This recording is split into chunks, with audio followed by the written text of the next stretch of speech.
Leon Mortis with a look at the long shot possibilities in the Pegasus World Cup Invitational, 3 million on the dirt. January 23rd, going a mile and an eighth.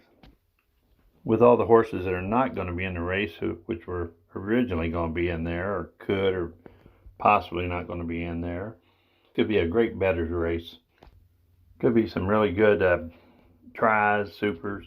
Start off Nick's Go. Nick's Go seems to be a champion. It seems like he's doing real well. He won that Breeders' Cup, and I think he ran like second the year before in a juvenile, something like that.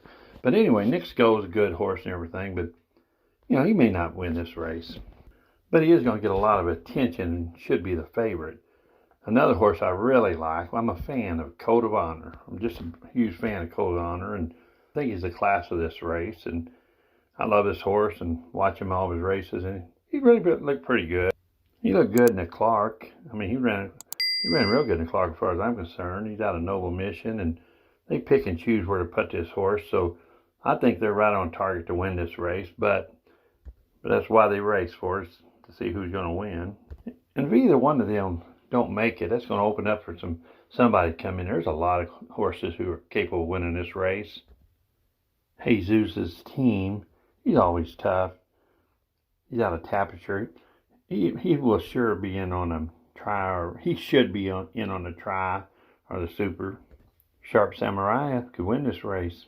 That horse could really run. Sleepy Eyed Tide, that's another one I really like. That's a real good fighter, always fighting, always competes. Tax, I always pull for Tax. He came off a long layoff, and he won last time out, and I always pull for Tax, but I'm not going to pull for him in this race. Much as I like Tax, I think he's up against it in this race.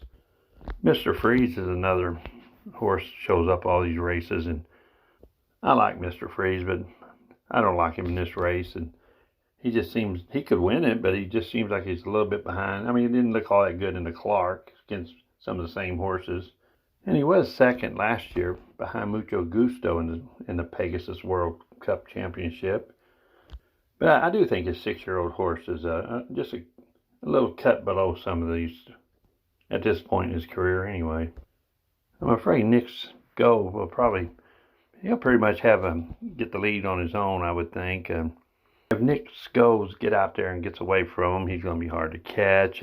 Honor Code is stalking for sure. And there's some of these horses got speed, and they're going to give Nick's Go a run. And I don't worry a lot about posts or the draw. I don't worry about that at all.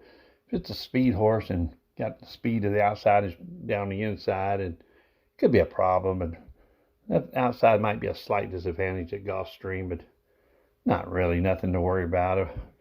Good horses get out there race, and position and the pace is what I worry about. But if either one of these horses, Code of Honor or Nick's Go, don't hit the top two, this could really be some good trifectas and supers and place horses, and this would be a long shot better dream here. With that being said, I'm pulling for Code of Honor because I'm a fan, and he is a super horse, so I'm not saying he's going to win, but I never bet on horses I'm a huge fan of, like Code of Honor, but I'm sure pulling for him. But good luck, everybody.